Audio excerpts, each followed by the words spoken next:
What's up, guys? Welcome back to Let's Play Bioshock Infinite. So we are approaching Comstock House here, which apparently is barricaded up according to the Vox rebellion that's been going on here. So I guess they've managed to fight off the Vox pretty well so far, but the place looks abandoned now. Yeah, the police are all barricaded up in here, but everyone here appears to be dead by now. Some nice flowers laid about, a lot of corpses to loot. Surely Elizabeth, being Comstock's daughter, should have the way of getting in here, right? Right. You to make the journey, especially considering your painful death 19 years ago. Lady Comstock. The dress. The thing has mistaken me for my mother. Your fingerprints do not seem to be your own today, Lady Comstock. Are you unwell? This isn't going to work. I think it can. Your mother's dead, Elizabeth. Yes. I think it's time I paid my respects. Let's head to where she's buried. Elizabeth? What are you scheming exactly? Why do we have to go to your mother's grave? I have a very bad feeling about this. Yes, for some reason it won't open to her, it will only open to Lady Comstock, which it confuses her for, so apparently we have to go to where her mother is buried, after Daisy Fitzroy killed her, which I'm assuming Daisy killed her in this version of Columbia too, considering the point of time at which we changed things. You know, everything up until that point was still the same. Look at those pennants. Seems like the Vox have chosen their favorite color. Seems about right. Another telescope there. We can get some dialogue from that one because Elizabeth actually comments on the pennants that the Vox have laid about everywhere. There's a lot of destroyed buildings that kind of showcase how the technology of Columbia is kind of falling, like what it does when it falls apart, and how the buildings seem to like free float in the sky on quantum physics. It's really quite bizarre. Anyway, there's a safe over here. I'm actually kind of running low on lockpicks, relatively speaking, but I'm going to get a lot more of them soon here. If you look at how many I just spent on that, but I get a lot of money from that, so you can just buy more lockpicks if you really need to. That building is literally floating in space there. We'll be going there shortly after we visit the Memorial Gardens here. Where are you going? What are we looking for? There's a couple of terrors in the area, nothing we really need right now. Let's just visit the tomb of the lady. No way to get in there, so we might as well bring in a lock with a tear and have Elizabeth open it. God, it's so pristine and beautiful. It's almost terrifying. And that music. She's your A mother. mother who abandons their child doesn't draw a lot of sympathy in my book. Take a moment to think about what you're doing. There. Will you open the door, or do I have to go in without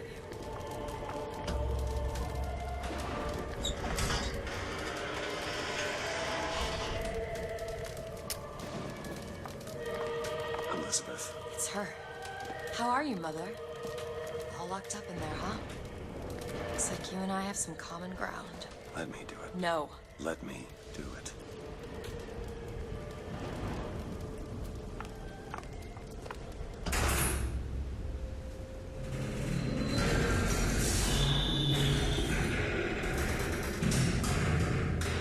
You see, child, you chose to follow a false shepherd, and he has led you astray. What I do for love. What lion does not cringe to see their cub in pain? But spare the rod, spoil the child. If you won't listen to me, perhaps you will listen to your mother.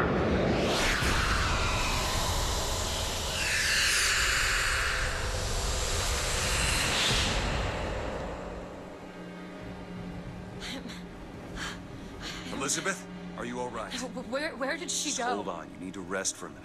No, I'm getting that hand. Elizabeth, why is your mother a ghost? Jeez, Elizabeth. She's not. There's all the bloodlust all of a sudden. Use me to power And what the hell just happened? I'll tell you what's about to happen. It's time for a boss battle against the Siren or the ghost of Lady Comstock. And this is actually a very tough fight. And despite the fact that Bioshock has been mostly anti-boss battle ever since the first game, which I really don't understand because I feel like every boss that the series has had has been relatively good, you cannot deny that this is a boss fight because it's only one you fight. It's the only enemy like this you fight in the game, and it has more health than anything else in the game. It has like 18,000 health or something like that, more than any handyman. I'm gonna fortify myself in this corner. And essentially this was an enemy type that was supposed to be like a regular enemy in the game, but was essentially cut and repurposed for this one scene. A little bit of trivia there for you guys.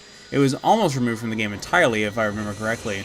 But what Comstock has used the siphon that was conveniently placed in the chamber there on Elizabeth so that he could open a tear to where Lady Comstock is neither alive nor dead, and so she has these weird, crazy powers to revive all these specters that are in the graveyard here, all these soldiers that come to fight us.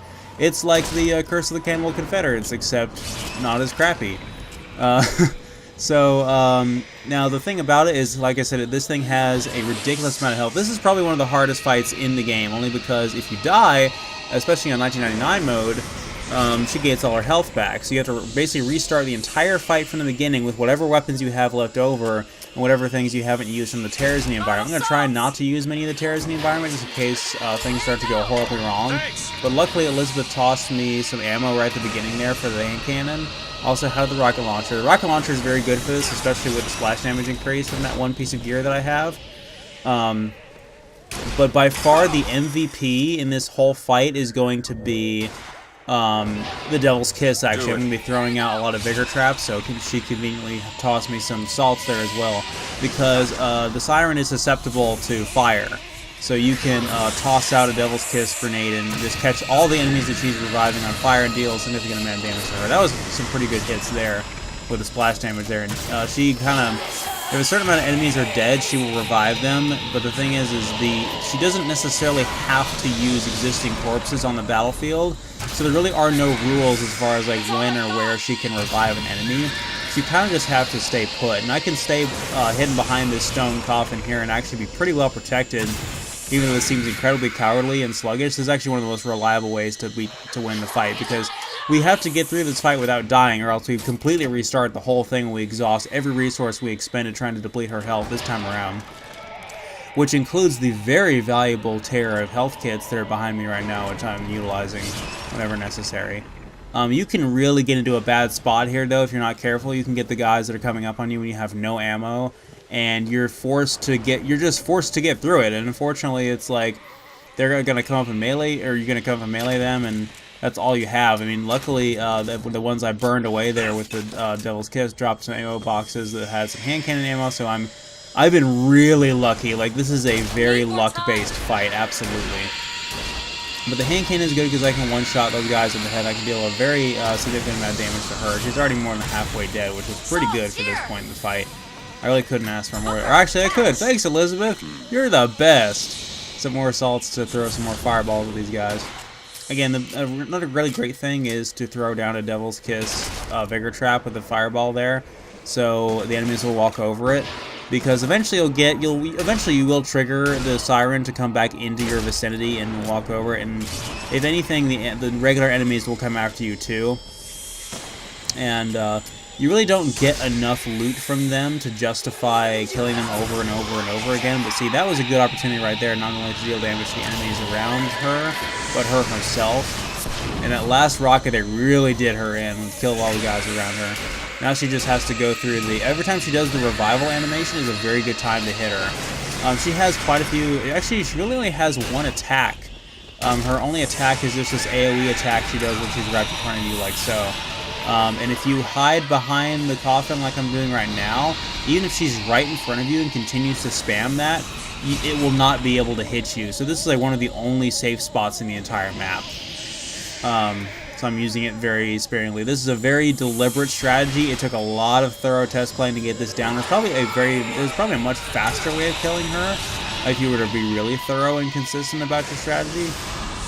But this is the only thing that I could come up with that was reliable for killing her without dying. Unfortunately, now I'm kind of dependent on Elizabeth to have another tear where she can toss me some ammo, because I'm kind of shit out of luck right now with nothing. And like I said, I'm forced to get through it. I don't have to come up here and bash these guys and hope that they drop something I can use. No, they have like little World War I army helmets there. It's kind of cool, if that's what that's intended to be. I may try to make a run for it and grab some more ammo here. Oh, I got lucky with some hand cannon ammo there. Again, I'm pretty sure Elizabeth's assists are basically on a cooldown, so eventually she will throw me more things. And if I'm really getting lucky that she's throwing me salt, because that's exactly what I need for this fight. What am I? And oh, she's dead! Haha, great. Is she the source of my power? But what is she? Alive or dead? Why do you ask what? When the delicious question is when. Laser The came out only of nowhere. difference between past and present Is semantics.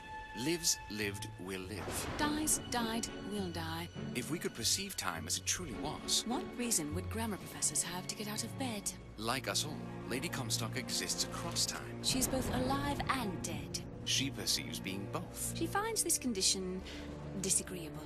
Perception without comprehension. It's a dangerous combination. Look! Footsteps. Must have unfinished business. We have to follow her. Convince her to open the gate to Comstock House.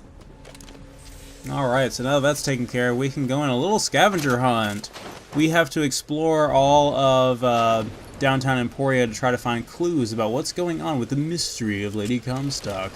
And I'm going to pick up this Hailfire real quick because it's there, and because I'm out of ammo. There's a lot of cool stuff we can get here. There's some... There's no way. Well, we'll learn about that here in a little while. The Lutesses are clearly not dead, but they are obviously more than meets the eye. There's some more medical kits over there, although I really do not recommend that particular tear, because you puts you in a really bad spot because you're fighting the enemies on both sides.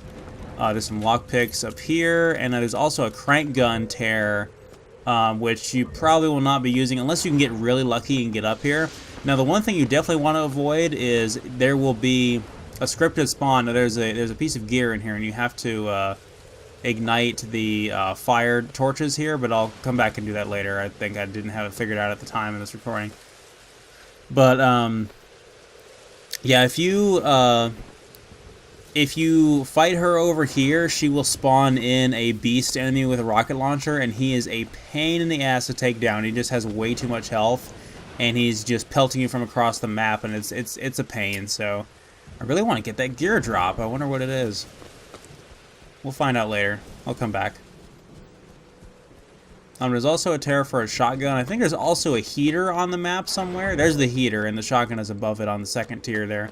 The heater is very powerful against her, though. Frankly, she doesn't seem all that cooperative. There is a way to bring her to reason. 3 truths you must discover first. Truths which, in this world, Comstock has destroyed. If only one of you had the power to alter time and space. That would be a blessing, wouldn't it? Like I was saying, the heater is very powerful against her because it does fire damage, but just the reload time and the distance you'd have to get close to her, you'll be taking melee damage from her eventually, so No, you don't understand. not worth it in my opinion. Just stick with the She strategy. doesn't belong here. I brought something through. I'm just... So we gotta follow the ghostly footprints, and we can see this building. It's barely hanging off the side here. I think there's a voxophone around here somewhere with one of these guys. I was inside the, it's inside the building here. Huh. Another tear with another 80s song in it. How about that?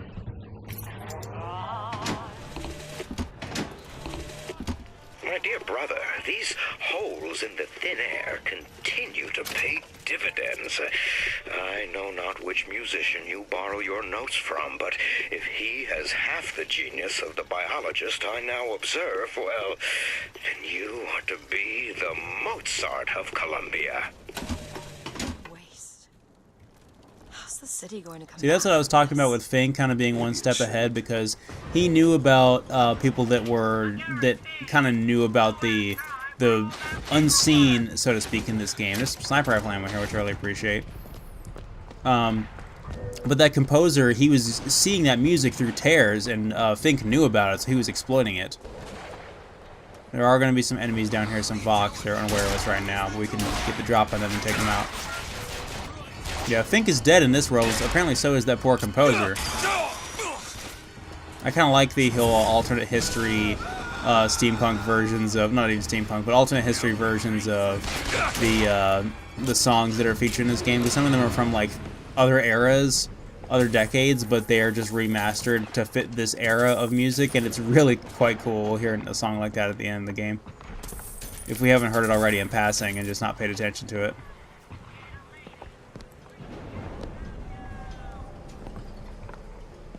Some basic loot in here. I'm looking for a building that has the footprints in front of it, and that's going to lead to some plot points. Yeah, all the quote-unquote 3 tears we're going to find around downtown Emporia are going to allow us to do all of our backtracking, all of our exploration, all of our character development and backstory, and all of our.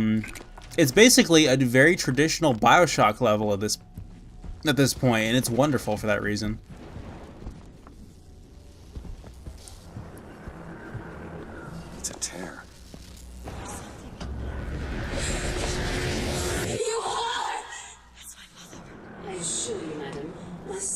Interest in your dear prophet is non-existent. And Madame Lutece. Furthermore, the man is quite sterile. It's a lie. Come here, you little bastard! I want her out of my house! Sterile. Convenient voxophone. Then what were you to them? A child that they decided to imprison. She deserves whatever Comstock did to her. Lady Comstock seems to believe What did the you mean child before when you said Lady Comstock didn't belong here? She's almost feral. It's like she's a reflection of... The child was a product of our little contraption. But I don't know. that less believable than her delusion.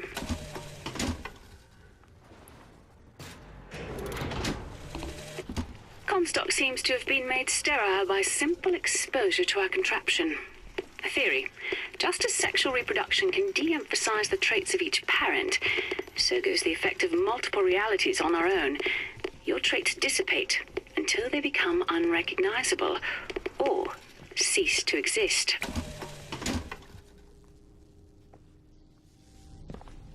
So they're alluding to how the creation of Elizabeth, and apparently Lady Comstock thought it was Lutece's child, or that she did some kind of scientific experiment or whatever on Comstock, or something ridiculous like that. Which is not entirely untrue, but... amongst the possibility space.